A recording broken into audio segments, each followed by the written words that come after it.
I think, therefore I am. Famous quote by philosopher René Descartes.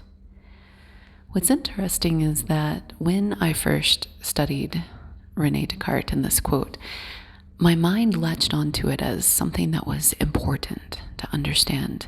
It was so meaningful in its beautiful simplicity that was getting at something deeper that my unawake brain at that time could not really penetrate. Instead, what I saw was the basic level of understanding. I think, therefore I exist. I exist because I think, meaning I stop existing whenever I stop thinking.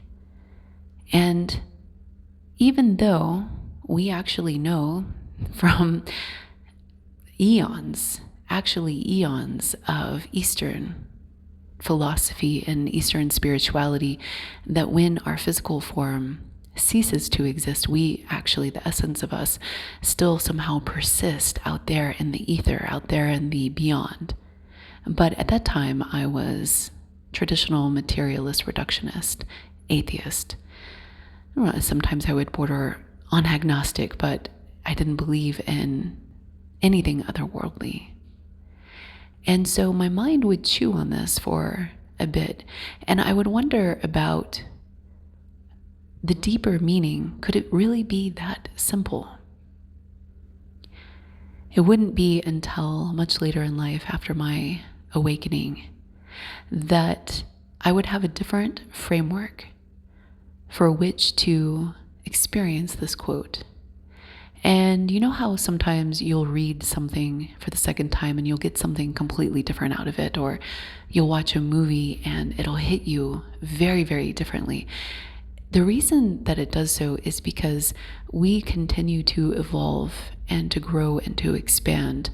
And those of us who are intentional about our personal transformation journey experience this not only intentionally, but experience this to, I would say, heightened degrees than just an average person that is just going through life not really focusing on their self-development, transcendental path. But they can still have it. And the reason that we do is because through years of experience, through substantial moments of learning in our life, we build on top of this level of understanding another little layer. And I like to imagine it as a scaffolding that is surrounding a building. And at the very base level, at level 1, for example, you might just have one level of scaffolding that attaches to the building. But over time, as the building increases, what you see is the scaffolding will actually cover the entire building. The scaffolding perhaps might even lead the development of the building or the correction of the building. And so as we are building systems of thought, systems of understanding within us, and we do this every single day just by existing, and the outside world will filter into our perceptual awareness, which will confirm or deny. It's not so simple, but for this sake, I'm just leaving it very simple, speaking in dualistic terms, but forgive me for those of you who are more advanced on the journey. So what happens is that the outside world will concur or not concur with our building structures of beliefs, with our working model of reality. And this can be actually a quite frightening experience whenever we start to break away from the buildings that we have constructed in our minds. And it can bring about some profound change as those buildings are demolished and rebuilt or corrected.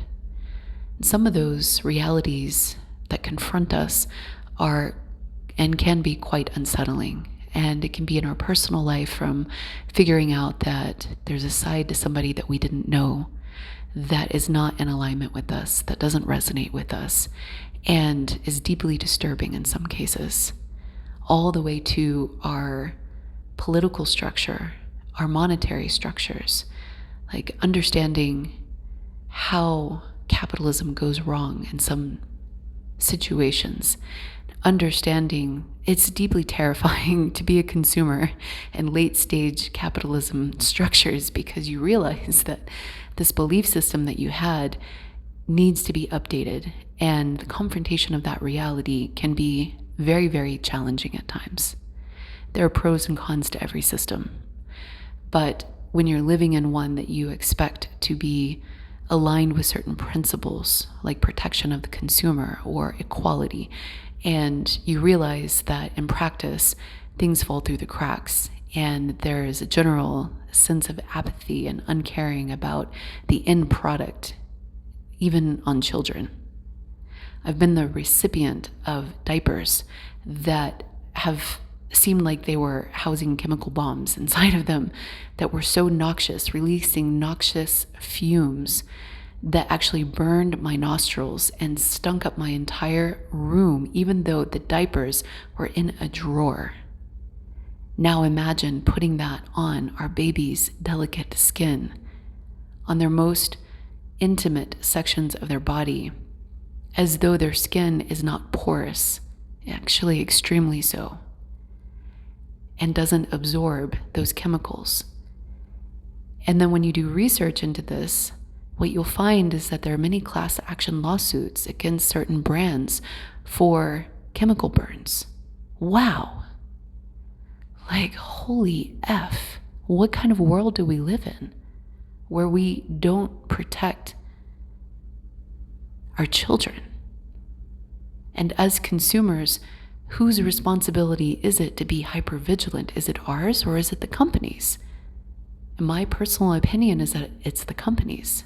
They have quality control divisions specifically oriented towards this. And if they're not functioning properly, then we have serious problems. Not to mention what is happening in our food supply.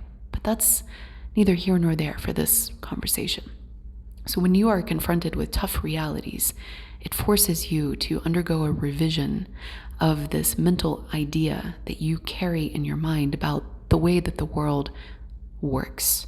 We have this idealistic perspective of the way it should work. Fiat currency is a great example of this. And then in practice, what we realize is that it can be a tool of oppression, and often is, depending on which side of the coin you happen to be on. So the way that things are supposed to work versus the way that they are results in this fragmentation and separation of our thought constructs. And this results in the needing to update our cognitive frameworks. Everybody has this cognitive structure inside of them, expectation, and then reality will feed back and tell them whether or not their expectation is right on target or a little bit off. Now, where this gets interesting is that there's another application of I think, therefore I am, which is when you start to dig deeper into this philosophy, you start to understand that the way that you think, the way that these structures are built in your mind, actually dictates your behavior. It dictates your identity.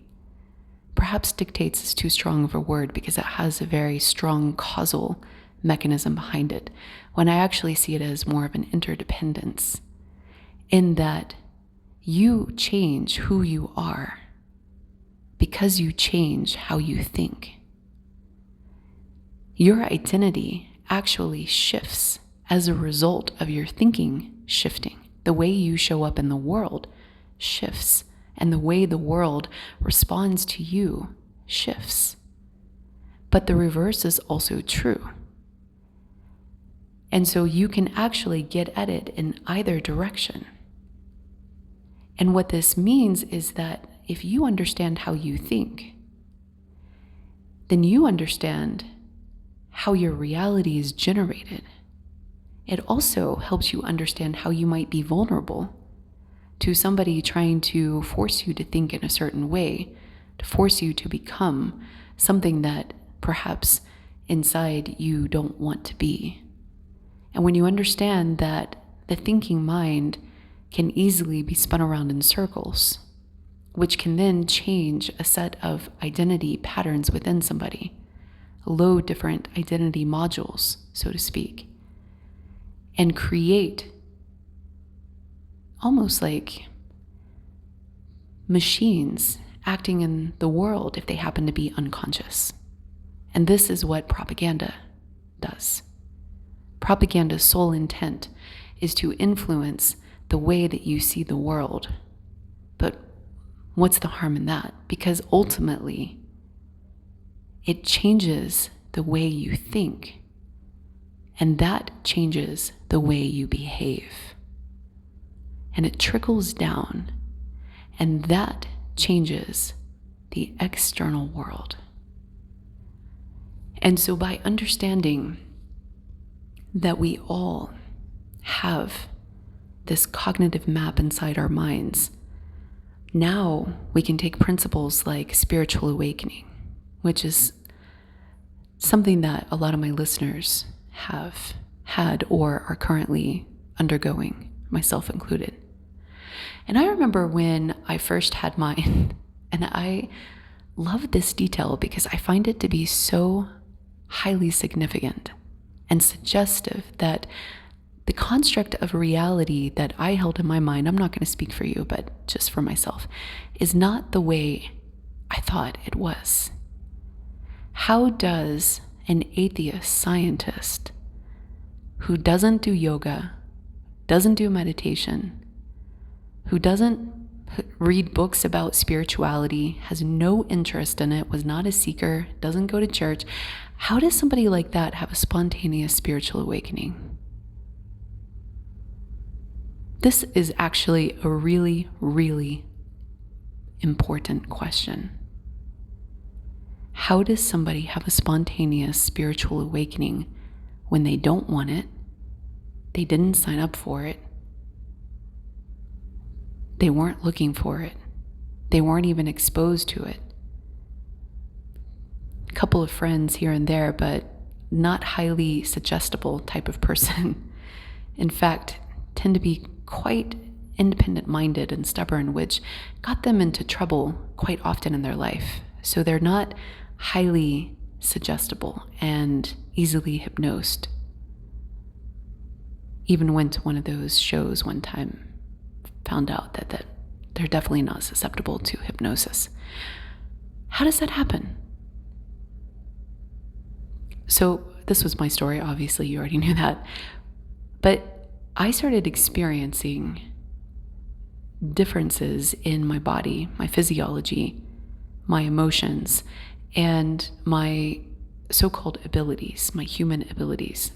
I'm a fan, by the way, there's no criticism in the spiritual awakening category, but I find this to be a very, very important intellectual exercise for understanding what is happening below the surface of our thinking patterns and ultimately our identity, because this controls everything. There are many people that go out and start growing out beards in their hair and dressing in linen, or shifting into entirely different life paths like permaculture that may not actually be suited for them, and start to behave in very, very particular ways because they take on this identity as being spiritually awakened. And when they look out into the culture, they morph themselves into that identity structure because that's where community is. We all want community. And I'm not talking about those of you who dress or have done that. I'm a big fan of Mo's, by the way. I listen to him regularly. And so I'm not at all dissing the spiritual community culture. But what I am saying is that there is pressure to conform even there. Pressure to become vegan when people, their bodies actually don't want that. Pressure to live in extreme conditions or to follow certain protocols or diets when their physiology actually needs something different. And this is why I believe this is an important question. So now let's rewind. start having these sensations, like energy going through my body. I can't figure out what's going on. And this seemed to be propelled by this person that I was interacting with in my day-to-day life, where just sitting at Starbucks, I could feel almost this chakra pull, but I didn't have the word chakra at the time. I had heard it a little bit. It was circling in the background of my vocabulary, but I had to go home and Google my experiences. And when I Googled my experiences, what I found is that there were a lot of people that had similar experiences. And there was a name for these experiences. And we called it God. No, we called it a spiritual awakening. That's weird. I guess I'm spiritual now. I guess I'm not atheist anymore. There is something that will make you a believer, and that is experiencing God in all of its many different forms, beyond gender, beyond culture. And I have experienced God. And it is beautiful, beautiful experience, but it's nothing like the God that I learned about in my Christian upbringing, just personally speaking. It's much more expansive, much more neutral. There is no polarity. And I got to visit this source intelligence, which was mind-boggling at how insignificant I was next to it. And this was during an ayahuasca ceremony. So I have become a believer, but I didn't understand for a long time how this spontaneous spiritual awakening could occur until I started thinking about it differently and thinking about it in terms of frameworks. What if there was a different explanation for this? What if we were to fast forward 2,000 years in the future and look back at this moment in time for you and for me, and take just a little subsection and do something called a language analysis and understand what correlations of words and concepts and terms we were aggregating around certain physiological experiences. Obviously, we would need data to our internal experience to be able to do this accurately, which as far as I know doesn't exist in today's world, which is why we're fast forwarding 2,000 years in the future. Would we then look back at us now and say, we have a different word for that? What would that different word be, do you think? Phrase or concept? For me, I believe it would be a point of evolution. And this evolution can be driven by organic or synthetic catalyst events. There are two roads to that. And that we are now seeing an increase in humans evolving, which is why we see physiological changes. People lose massive amounts of weight. People have temperature changes, different bodily sensations. Not everybody loses weight, but when you start to have the Kundalini experience, your body changes. What you can eat changes. How much you eat changes. You might just want to be on an all juice diet for 6 weeks just because that's what feels right to you. And that is internally dictated to you, not externally given to you by a guru, unless that resonates with you, in which case that's a valid path as well.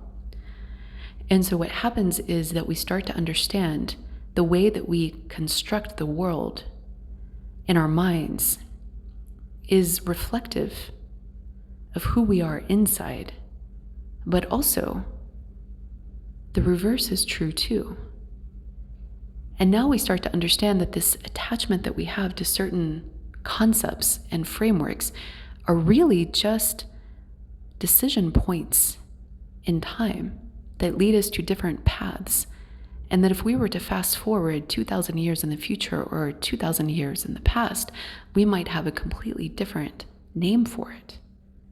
You might be a modern day Jesus and not even know it, with latent abilities that defy reason and logic, but there may only be one of you at Earth at that time. Now there's many of you out there.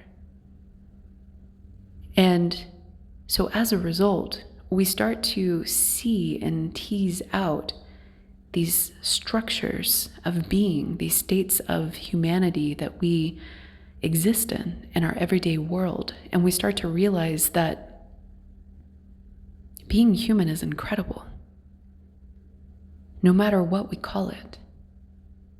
But now we build another scaffold layer on top of I think, therefore I am.